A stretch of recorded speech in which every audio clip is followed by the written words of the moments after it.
Mukunda jewellers మొట్టమొదటి factory outlet ఇప్పుడు కూకట్పల్లి, కొత్తపేట్, సోమాజిగూడ మరియు ఖమ్మంలో. నమోస్తు గణనాథాయ సిద్ధి బుద్ధియుతాయ చ సర్వప్రదాయ దేవాయ పుత్రవృద్ధిప్రదాయ చ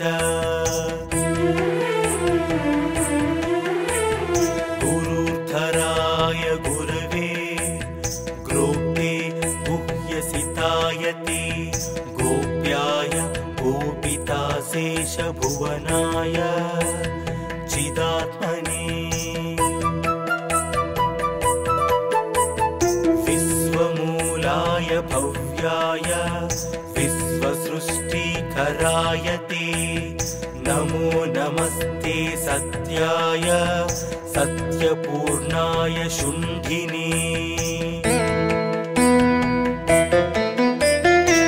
एकदन्ताय शुद्धाय सुमुखाय नमो नमः प्रपन्न जनपालाय प्रणतार्ति विनाशिने शरणं भव देवेश सन्ततिं सुदृढां कुरु भविष्यन्ति च ये पुत्रा मत्कुले गणनायका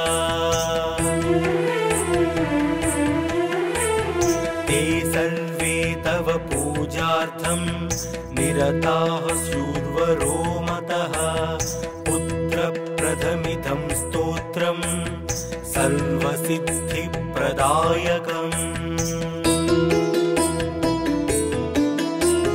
नमोस्तु गणनाथाय सिद्धिबुद्धियुताय च सर्वप्रदाय देवाय पुत्रवृद्धिप्रदाय च गुरुधराय गुरवे ग्रोप्ते गुह्यसिताय ते गोप्याय गोपिताशेषभुवनाय चिदात्मने विश्वमूलाय भव्याय विश्वसृष्टिकराय ते नमो नमस्ते सत्याय सत्यपूर्णाय शुण्ठिने एकदन्ताय शुद्धाय सुमुखाय नमो नमः प्रपन्न जनपालाय प्रणतार्ति विनाशिने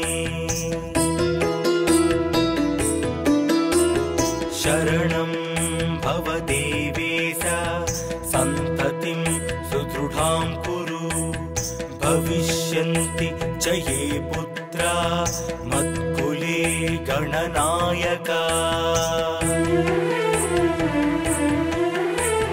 ते सर्वे तव पूजार्थं निरताः शूर्वरो मतः पुत्रप्रथमिदं स्तोत्रं सर्वसिद्धि जय गणेश जय जय गणेश ఖైరతాబాద్ నుంచి చూసుకుంటే గనక ఆ గణపతి శోభాయాత్రలో భాగంగా వినపడుతున్న నినాదాలు ఇవి. ప్రత్యేకంగా చూడొచ్చు స్వామిని చివరిసారి అంటే ఈ సంవత్సరానికి ఇదే చివరిసారి చూడటం అని చెప్పి ఎంతో మంది ఉత్సాహంగా ముందుకొస్తూ ఉన్నారు. మొదట ప్రారంభించినప్పుడు ఎక్కడైతే శోభాయాత్ర ప్రారంభమైందో అక్కడి నుంచి చూసుకుంటే కొన్ని వేల మంది మాత్రమే ఉన్నారు. అక్కడి నుంచి ఇంకా 1000 మంది అలా యాడ్ అవుతూ వస్తూ ఉన్నారు. ఉదయం 6 గంటలకి ఖైరతాబాద్ గణపతి శోభాయాత్ర ప్రారంభమైంది. అప్పటి నుంచే చూడాలి ఎంత సందడిగా కోలాహలంగా ఉందో. ప్రస్తుతం మనం ఏదైతే సర్కిల్ ఇక్కడ సెక్రటేరియట్ ఎదురుగా ఉంటుందో అక్కడికి వచ్చేసామంటే ఇక్కడ నుంచి కొద్ది దూరమే ట్యాంక్ బండ్, కానీ ఆ గణపతి ఆ భారీ విగ్రహం రావాలంటే ఇంకా గంటన్నర సమయం పట్టే అవకాశం ఉంటుంది. ఒక్కసారి చూడొచ్చు ఆ గణపతిని చూసేందుకు ఎంతమంది బారులు తీరారో. ఇక్కడ ఫ్లైఓవర్ ఇది, ఫ్లైఓవర్ పైన మొత్తం అంతా వెయిట్ చేస్తూ ఉన్నారు ఎప్పుడెప్పుడు ఆ గణపతిని చూద్దామా అని. వీళ్ళందరి ఆతృత ఉత్సాహం మనం అర్థం చేసుకోవచ్చు. ఎక్కడెక్కడి నుంచోనండి ఈ 11 రోజుల పాటు ఆ గణపతిని మేము చూడలేకపోయాము ఈసారి ఇవాళ చూడాలి ఈ నిమజ్జనం చేసే ముందు అని చెప్పి చాలా మంది భక్తులు రావడం. ఇంకొక విశేషం ఏంటంటే ఇవాళ నిమజ్జనాలు కదా, మిగతా గణపతులు కూడా అంటే మిగతా ప్రాంతాల నుంచి వచ్చే గణపతులు కూడా ట్యాంక్ బండ్ దగ్గరికి వస్తాయి కాబట్టి ఆ సందడి ఇక్కడ సందడి కలిపితే ఇంకా ఉత్సాహం, ఒక జాతర లాగా కనబడుతుంది. మొత్తం ఈ వీధులన్నీ కూడా మొత్తం భక్తులతో నిండిపోయాయి. ఒకవైపు చూడొచ్చు, సెక్యూరిటీ పరంగా చూసుకున్నా పోలీసుల బందోబస్తు ఈసారి చాలా చక్కగా కట్టుదిట్టంగా చేశారనే చెప్పుకోవాలి. ఎందుకంటే ఎక్కడ ఇబ్బందులు కలగకుండా ప్రధానంగా ఎంత పెద్ద విగ్రహం కదులుతున్నప్పుడు తగు జాగ్రత్తలు తీసుకోవాలి. ఒకసారి విగ్రహం పైనది చూసుకున్నా వైర్లేవి తగలకుండా పైన కొంతమంది కూర్చుని ఉన్నారు, మళ్ళీ మధ్యలో ఇంకొంచెం కిందకి కొంతమంది.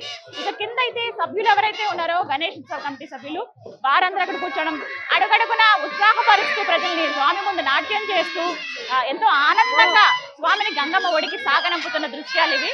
ప్రస్తుతం ఉన్నటువంటి ఈ ఏరియాలో పిల్లల సందడి ఒకవైపు చూడొచ్చు, అలాగే ఎప్పుడెప్పుడు ఆ గణనాథుడిని చూద్దామని పైన వెయిట్ చేస్తున్నటువంటి ఆ భక్తుల్ని చూడండి. వాళ్ళ ఫ్లైఓవర్స్ అన్ని క్లోజ్ కదా, కొన్ని ఏర్పాట్లు చేశారు, ట్రాఫిక్ పరంగా కొన్ని ఆంక్షలు విధించారు. అందులో భాగంగా దాదాపుగా ఫ్లైఓవర్స్ అన్ని కూడా క్లోజ్ చేశారు. ఇదైతే పర్ఫెక్ట్ ప్లేస్ అని చెప్పుకోవాలి. అటువైపుగా ఇటు సెక్రటేరియట్, ఇటువైపు నుంచి ఇక్కడ మలుపు తిరుగుతుంది విగ్రహం. ఆ దృశ్యం చూడడానికి నిజంగా రెండు కళ్ళు సరిపోవండి. స్వామి అలా కదులుతుంటే ఆయనే స్వయంగా నడుస్తున్నాడా అనే భావన కలుగుతుంది. ఈసారి ప్రత్యేకత తెలుసు కదా, 70 అడుగుల్లో 7 ముఖాలతో మహాశక్తి గణపతిగా స్వామి దర్శనమిస్తున్నాడు. నిజంగా చాలా చాలా బాగుంటుంది చూడడానికి. పిల్లల సందులు అయితే చెప్పలేమండి. ఓవైపు చిరు వ్యాపారాలు చేసుకునే వాళ్ళు, ఒకవైపు అయితే చిన్న పిల్లలు పెద్దవాళ్ళు కూడా పిల్లల్లాగా కలిసిపోయి ఇక్కడ ఆడుతూ ఉన్నారు. స్వామి ముందు నుంచి చూసుకున్నా ముందు పక్కన పెట్టినటువంటి విగ్రహాలు, ఆ తర్వాత స్వామి కదలి వస్తున్న దృశ్యాలను మనం చూస్తున్నాం. గణనాథాయ సిద్ధి బుద్ధి యుతాయ చ సర్వప్రదాయ దేవాయ పుత్ర వృద్ధి ప్రదాయ చ గురుధరాయ గురవే గ్రోప్తే గుహ్యసితాయతే గోప్యాయ గోపితాశేష భువనాయ చిదాత్మనే విశ్వమూలాయ భవ్యాయ విశ్వసృష్టికరాయ తే నమో నమస్తే సత్యాయ సత్యపూర్ణాయ శుంఠినే ఏకదంతాయ శుద్ధాయ సుముఖాయ నమో నమః ప్రపన్న జనపాలాయ ప్రణతార్తి వినాశినే శరణం భవ దేవేశ సంతతిం సుదృఢాం కురు భవిష్యంతి చ యే పుత్రా మత్కులే గణనాయకా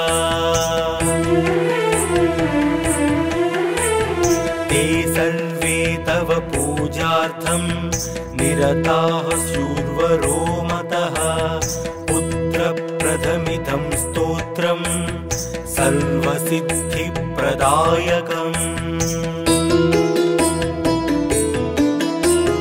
नमोऽस्तु गणनाथाय सिद्धिबुद्धियुताय च सर्वप्रदाय देवाय पुत्रवृद्धिप्रदाय च गुरुधराय गुरवे ग्रोप्ते गुह्यसिताय ते गोप्याय गोपिताशेष भुवनाय चिदात्मने विश्वमूलाय भव्याय विश्वसृष्टिकराय ते नमो नमस्ते सत्याय सत्यपूर्णाय शुंठिने एकदन्ताय शुद्धाय सुमुखाय नमो नमः प्रपन्न जनपालाय प्रणतार्ति विनाशिने शरणं भव देवेश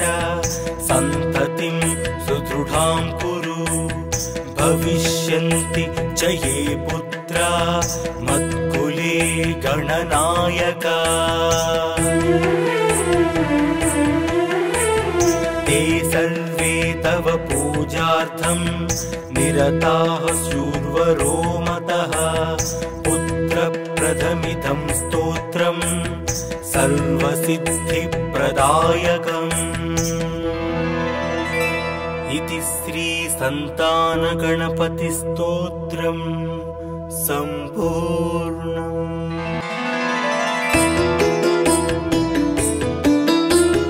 नमोस्तु गणनाथाय सिद्धिबुद्धियुताय च सर्वप्रदाय देवाय पुत्रवृद्धिप्रदाय च गुरुधराय गुरवे ग्रोप्ते गुह्यसिताय ते गोप्याय गोपिताशेषभुवनाय चिदात्मने विश्वमूलाय भव्याय विश्वसृष्टिकराय ते नमो नमस्ते सत्याय सत्यपूर्णाय शुण्ठिने एकदन्ताय शुद्धाय सुमुखाय नमो नमः प्रपन्न जनपालाय प्रणतार्ति विनाशिने शरणं भव देवेश सन्ततिं सुदृढां कुरु भविष्यन्ति च ये पुत्रा मत्कुले गणनायक ते सर्वे तव पूजार्थं निरताः शूर्वरो मतः पुत्रप्रथमिदं स्तोत्रं सर्वसिद्धिप्रदायकम् नमोस्तु गणनाथाय सिद्धिबुद्धियुताय च सर्वप्रदाय देवाय पुत्रवृद्धिप्रदाय च गुरुधराय गुरवे ग्रोप्ते गुह्यसिताय ते गोप्याय गोपिताशेषभुवनाय चिदात्मने विश्वमूलाय भव्याय विश्वसृष्टिकराय ते नमो नमस्ते सत्याय सत्यपूर्णाय शुण्ठिने एकदन्ताय शुद्धाय सुमुखाय नमो नमः प्रपन्न जनपालाय प्रणतार्ति विनाशिने शरणं भव देवेश सन्ततिं सुदृढां कुरु भविष्यन्ति च ये पुत्रा मत्कुले गणनायक ते सर्वे तव पूजार्थं निरताः शूर्वरो मतः पुत्रप्रथमिदं स्तोत्रं सर्वसिद्धिप्रदायकम् इति श्री संतानगणपतिस्तोत्रम् सम्पूर्णम्।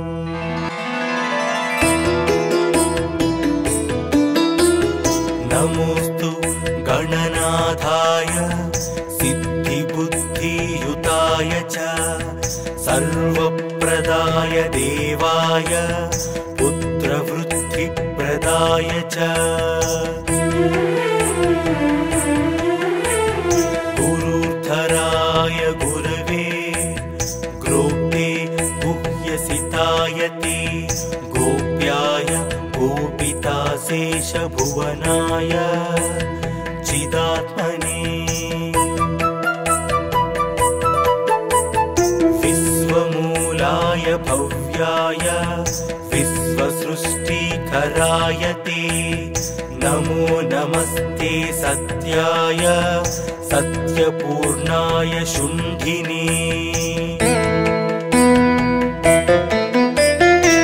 एकदन्ताय शुद्धाय सुमुखाय नमो नमः प्रपन्न जनपालाय प्रणतार्ति विनाशिने शरणं भव देवेश सन्ततिं सुदृढां कुरु भविष्यन्ति च ये पुत्रा मत्कुले गणनायका